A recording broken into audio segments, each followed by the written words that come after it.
నమస్తే. ఇన్నాళ్ళు నన్ను సపోర్ట్ చేస్తూ, ఎంకరేజ్ చేస్తూ మీ ప్రేమని నాకు అందిస్తున్న ప్రతి ఒక్కరికి కృతజ్ఞతలు. అలాగే ఈ వీడియో కూడా ఖచ్చితంగా మీకు ఉపయోగపడుతుంది. లైక్, షేర్ అండ్ సబ్స్క్రైబ్ చేసి మీ సపోర్ట్‌ని నాకు అందించండి. అలాగే ఈ వీడియో పట్ల మీకున్న అభిప్రాయాన్ని కామెంట్ సెక్షన్‌లో కామెంట్ చేసి తెలియజేయండి. ఇప్పుడు వీడియోని చూద్దాం. నమస్తే. Welcome to our channel. నేను పద్మిని. ప్రస్తుతం మనతో పాటు ఆస్ట్రాలజర్, టారో కార్డ్ రీడర్, అలాగే క్రిస్టల్ హీలర్ అనుపమ అడుప గారు ఉన్నారు. మాట్లాడదాం. అనుపమ గారు నమస్తే అండి. నమస్తే పద్మిని. అనుపమ గారు, వివాహానికి సంబంధించి రకరకాల ఇబ్బందులు అయితే ఫేస్ చేస్తూనే ఉన్నారు. ఇద్దరు ఆలస్యం అవ్వటం, లేకపోతే చిన్న చిన్న ఈగో క్లాషెస్ తో డివోర్స్ వరకు వెళ్ళిపోవటం, సెకండ్ మ్యారేజ్ మళ్ళీ ఎవరు వస్తారు ఏంటో. ఒకసారి లేట్ అయితే ఒక కన్ఫ్యూజన్ ఉంటుంది చాలా మందికి. లేట్ అయిపోతే ఇంక ఏదో ఒకట్లే చేసేసుకుందాం, ఇది కూడా పోతే ఇంకా మళ్ళీ వస్తుందో రాదో సంబంధం అన్న కన్ఫ్యూజన్ ఖచ్చితంగా ఉంటుంది. అందుకే పెద్దవాళ్ళు ఏదైనా మన వాళ్ళు చేశారు అంటే అది ఊరికే కాదు. అవును. చిన్న వయసులో చక్కగా ఒక 20-25 అట్లీస్ట్ 25 లోపు చేసుకుంటే అందం వేరు. పిల్లల్లో ఉండేటటువంటి అందం చాలా బ్యూటిఫుల్ గా ఉంటారు కదా ఆ టైంలో. Correct age. సరే, ఎవరి పర్సెప్షన్స్ వాళ్ళవి, ఎవరి క్యాలిక్యులేషన్స్ వాళ్ళవి, ఎవరి జీవితాలు వాళ్ళవి. But end of the day వివాహం ఆలస్యం అవుతుందని బాధపడే వాళ్ళ కోసం ఏదైనా రెమెడీ ఉందా మీ దగ్గర? జనరలీ మనకి మ్యారేజ్ చూసుకుంటే మళ్ళీ ఫస్ట్ లగ్న లార్డ్ అది చాలా ఇంపార్టెంట్ అన్నమాట. వాటికి అఫ్లిక్షన్స్ ఉండకూడదు. అండ్ మనకి కలత్రకారకుడు శుక్రుడు బాగుండాలి, చార్ట్ లో బాగుండాలి. అఫ్లిక్షన్స్ అంటే శుక్రకేతువులు, శుక్ర రాహువులు, శుక్ర శని, శుక్ర బుధులు, లేకపోతే శుక్ర చంద్రులు, శుక్ర రవి, ఇలాంటి కాంబినేషన్స్. అమ్మ బాబాయ్. అవునండి. ఆయనకి ఇంకెవరితో పడుతుందండి?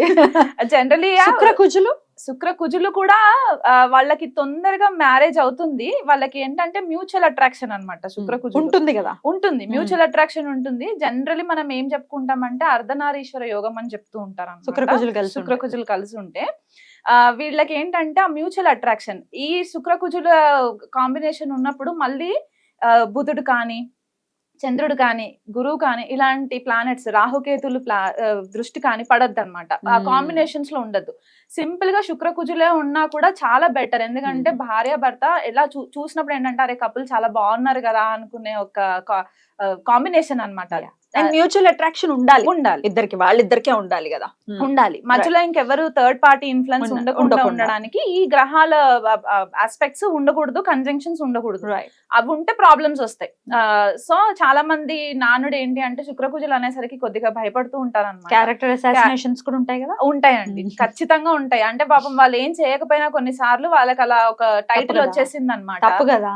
తప్పే అండి, ఖచ్చితంగా తప్పే. సబ్జెక్ట్ తెలిసిన వాడి దగ్గరికి వెళ్తేనే బెటర్. ఇట్లా ఏదో వేగ్ గా మాట్లాడటం అనేది ఇబ్బంది పెడుతుంది కదా. అవునండి, ఖచ్చితంగా ఇబ్బంది పెడుతుంది. సో ఇలాంటి ప్లానెట్స్ ఉన్నప్పుడు మనకు కొద్దిగా ప్రాబ్లమ్స్ వస్తూ ఉంటాయి అన్నమాట. ఫస్ట్ మనము డిలే మ్యారేజెస్ ఎందుకు జరుగుతాయి? కొంతమందికి 35 దాటినా కూడా మనకి పెళ్ళవని సిచ్యువేషన్స్ కొన్ని ఉంటాయి. కొన్ని కారణాలు ఏంటంటే ఎన్ని సంబంధాలు చూస్తున్నా కూడా వర్కౌట్ అవ్వలేదు. అండ్ ఇంకా చాలా ప్రామినెంట్ గా నేను చూసిన కేసెస్ ఏంటి అంటే కుజదోషం ఉంటే అసలు ఈ అమ్మాయిని చేసుకోకూడదు, ఈ అబ్బాయిని చేసుకోకూడదు, ఇవి ఒక కాంబినేషన్స్ ఎక్కువ అయిపోయాయి. కాబట్టి ఫస్ట్ మనకి మెయిన్ ఏంటి అంటే చార్ట్ చూడగానే శుక్రుడు ఎలాంటి డిగ్నిటీలో ఉన్నాడు, మనకి నేటల్ చార్ట్ లో D1 లో ఎలా ఉన్నారు అండ్ D9 లో శుక్రుడి పరిస్థితి ఏంటి చూసుకోవాలి. చూసుకున్న తర్వాత లగ్న సప్తమాధిపతులు ఎలా ఉన్నారు, సప్తమాధిపతి ఒకవేళ షష్టంలో ఉన్న, అష్టమంలో ఉన్న, 12th లో ఉన్నా కూడా కొద్దిపాటి మనకి ప్రాబ్లమ్స్ వస్తూ ఉంటాయి. అది కాకుండా ఒకవేళ సప్తమాధిపతి శనితో కలిసి ఉన్నాడా డిలే అవ్వడానికి, బికాస్ మనకి తెలిసింది ఏంటంటే శని గ్రహం బేసికల్ గా స్లో మూవింగ్ ప్లానెట్ కాబట్టి కొద్దిగా డిలేస్ ఇస్తూ ఉంటారు. కాబట్టి ఆ డిలే శని వల్ల కాజ్ అవుతుందా? లగ్నంలో శని ఉన్నా, పంచమంలో శని ఉన్నా, సప్తమంలో శని, దశమంలో శని అంటే ఆయన వీక్షణ సప్తమం పైన ఖచ్చితంగా పడుతుంది. ఇక్కడ ఎక్కడున్నా కూడా ఈ ప్లేసెస్ లో లగ్నంలో, పంచమంలో, సప్తమంలో, దశమంలో 7th ప్లేస్ మీద పడుతుంది. 7th ప్లేస్మెంట్ పైన ఆయన చూపు పడుతుంది. కాబట్టి ఖచ్చితంగా డిలే చేస్తారు. డిలే ఎందువల్ల అవుతుంది అంటే కెరియర్ అన్నమాట. ఎందుకంటే శని కర్మకారకుడు కదా. సో కెరియర్ పైన ఎక్కువ ఫోకస్ వెళ్ళిపోతుంది వాళ్ళకి. కెరియర్ పైన ఎక్కువ ఫోకస్ వెళ్ళిపోయినప్పుడు ఏంటంటే మ్యారేజ్ చేసుకోవాలని దశ వచ్చినా కూడా వాళ్ళు కెరియర్ పైన ఎక్కువ ఫోకస్ చేయడం వల్ల ఇక్కడ ఆపర్చునిటీస్ మిస్ అయిపోతూ ఉంటారు. ఇంకొక కాంబినేషన్ మనం చూసుకోవాల్సింది ఏంటి అంటే శుక్రచంద్రులు అండి. ఇది చాలా మంది నెగ్లెక్ట్ చేస్తారు, నోటీస్ చేయరు. కానీ శుక్రచంద్రుల కాంబినేషన్స్ కూడా మనకి కొద్దిపాటిగా డిలేస్ ఇస్తూ ఉంటది అనమాట. స్టోరీస్ నేను తర్వాత నెక్స్ట్ ఎపిసోడ్స్ లో చెప్తాను డీటెయిల్డ్ గా. బట్ ఈ కాంబినేషన్స్ మనకి డిలేస్ ఇస్తూ ఉంటుంది. అండ్ కుజుడు ప్లేస్మెంట్స్ కొన్నిసార్లు కుజుడు సప్తమంలో ఉన్న మీరు ఎలా కన్సిడర్ చేస్తారు కుజ దోషాన్ని?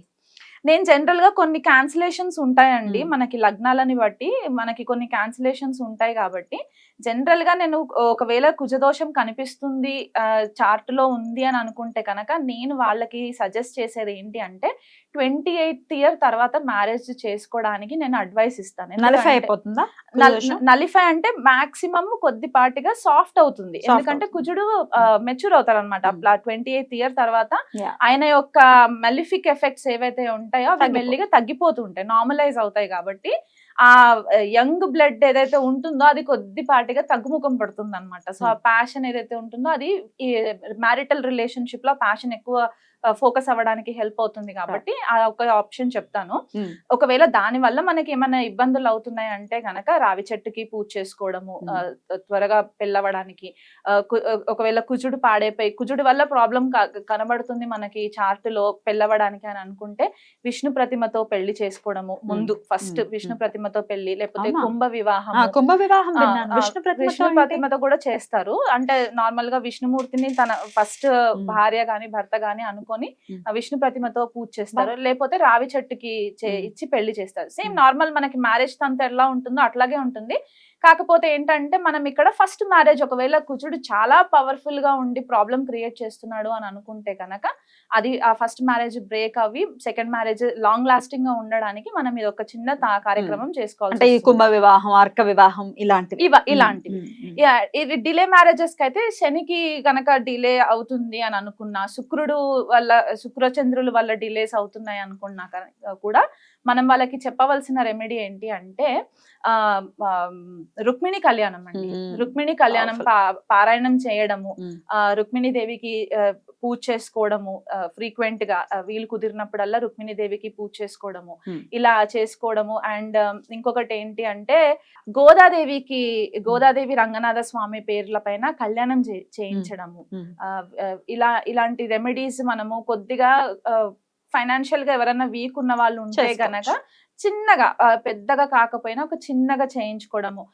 పెళ్ళి అవని అమ్మాయిలు కొంతమంది నాకు పేరెంట్స్ కాల్ చేస్తుంటారు అనమాట, మా అమ్మాయికి మ్యారేజ్ అవ్వట్లేదండి అని, రుక్మిణి కళ్యాణ పారాయణం చేయించండి అని అంటే, మా పిల్లలు చేయరండి అని అంటే మేము చెయ్యొచ్చా అని అడుగుతుంటారు. ఇప్పుడు కడుపు నొప్పి మనకున్నప్పుడు టాబ్లెట్ మన పేరెంట్స్ వేసుకోలేరు కదండి. సో వాళ్ళు చేయాలి, వాళ్ళు చేస్తే ఆ అమ్మవారి యొక్క అనుగ్రహం కలుగుతుంది. కాబట్టి ఆ మ్యారేజ్ త్వరగా అవ్వడానికి, వచ్చే భర్త గాని భార్య కానీ సానుకూలంగా వాళ్ళకి హెల్ప్ చేయడానికి ఒక మ్యూచువల్ అట్రాక్షన్. ఎందుకంటే ఇవాళ చేసుకొని రేపు వదిలేసే టైప్ కాదు, ఇది లాంగ్ టర్మ్ రిలేషన్షిప్. ఆ మ్యూచువల్ అట్రాక్షన్ ఇద్దరికి ఉండాలి. కాబట్టి ఈ కళ్యాణాలు రుక్మిణీదేవి కళ్యాణము, గోదాదేవి కళ్యాణం చేయించుకోవాలి. తప్పకుండా రుక్మిణి కళ్యాణం ఆ ఉపాఖ్యానం భాగవత అంతర్గతంగా వస్తుంది, అద్భుతంగా ఉంటుంది. అది వినటం, చదువుకోవటం, లేకపోతే మీరు అన్నట్టుగా ఇన్నాళ్ళు సప్తాహంలో పారాయణం కూడా చేసుకుంటూ ఉంటారు కదా. అవును, చేసుకున్న వాళ్ళు పాజిటివ్ గా ఎంతో మంది చెప్పారు, మా వివాహం అయింది, కృష్ణ పరమాత్మ లాంటి అద్భుతమైనటువంటి వ్యక్తి వచ్చారు జీవితంలోకి అంటే దానికి మించిన ఆనందం ఇంకేముంటుంది. అద్భుతం. సో ఇట్లాంటి చిన్న చిన్న రెమెడీస్ చేసుకోవచ్చు. ఇంకా అసలు ఇవి చేసినా కూడా డిలే అవుతుందని అంటే అప్పుడు ఏం చెప్తారు అంటే, ఇప్పుడు మనకి మళ్ళీ దశ అంతర్దశలు కూడా రావాలండి. ఫస్ట్ సప్తమాధిపతి దశ, శుక్ర అంతర్దశ, దశానాథుడి పరిస్థితి ఏంటి, ఆ దశానాడికి శుక్రుడికి కనెక్షన్స్ ఏంటి, సప్తమాధిపతితో కనెక్షన్స్ ఏంటి, వెయిట్ చేయాలి. ఒకవేళ దశాంతర్దశలు గనక మనకి దగ్గరలో లేదు, అనుకూలించలేదు అని అనుకుంటే వెయిట్ చేయాలి. ఎందుకంటే రాంగ్ టైమ్ లో మ్యారేజెస్ చేసి కూడా వాళ్ళు హ్యాపీగా ఉండరు. సో అందుకే రైట్ టైం వచ్చినప్పుడు గోచార రీత్యా కూడా మనకి ఎలా ఉంది పరిస్థితి చూసుకున్నప్పుడు వెళ్ళచ్చు, ముందుకెళ్ళచ్చు. అయితే అది డీటెయిల్డ్ గా జాతకం చూపించుకున్న వాళ్ళకి తెలుస్తుంది. ఒకవేళ అంటే ఇప్పుడు ఈ కాలంలో పెళ్లిళ్ళు లేట్ అవ్వటం వల్ల అంటే డేట్ ఆఫ్ బర్త్ లేవు అనే వాళ్ళు ఉండరు. ఒకవేళ అయినప్పటికీ ఇప్పుడు 85 లోనో 84 లోనో పుట్టారు, కరెక్ట్ టైం తెలియదు, ఏదో 5 to 10 మధ్యలో పుట్టామంటే ఎన్ని కాంబినేషన్స్ వస్తాయి, అవునండి. అప్పుడు మీరు ఎట్లా డీల్ చేస్తారు దాన్ని? జనరలీ నేను ఏం చేస్తానంటే బర్త్ టైం రెక్టిఫికేషన్ చేసుకుంటానండి. ఎలా ఫైండ్ అవుట్ చేస్తారు? వాళ్ళకి ఫస్ట్ టైం జాబ్ ఎప్పుడు వచ్చింది, వాళ్ళ లైఫ్ లో మేజర్ ఈవెంట్ ఫస్ట్ ఏం జరిగింది. ఫర్ ఎగ్జాంపుల్ ఇప్పుడు 5 o'clock to 10 o'clock బిట్వీన్ అంటే బోల్డ్ అని లగ్నాలు మారిపోతాయి.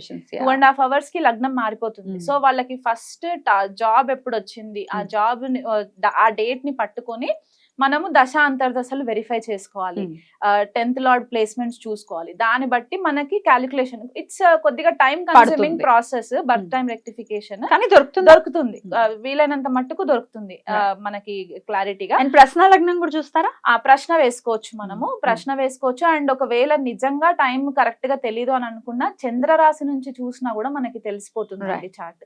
ఎందుకంటే మనకి సౌత్ లో చాలా మట్టుకు గోచార ఫలితాలు కూడా మనం చంద్రరాశి అద్భుతం అండి, చాలా బ్యూటిఫుల్ గా ఎక్స్ప్లెయిన్ చేశారు. సో ఈ రెమెడీస్ ని ఫాలో చేసుకుని ఇంకా అవ్వలేదు అని అనుకుంటే డెఫినెట్ గా ఒకసారి జాతకాన్ని చూపించుకునేటటువంటి ప్రయత్నం చేయండి.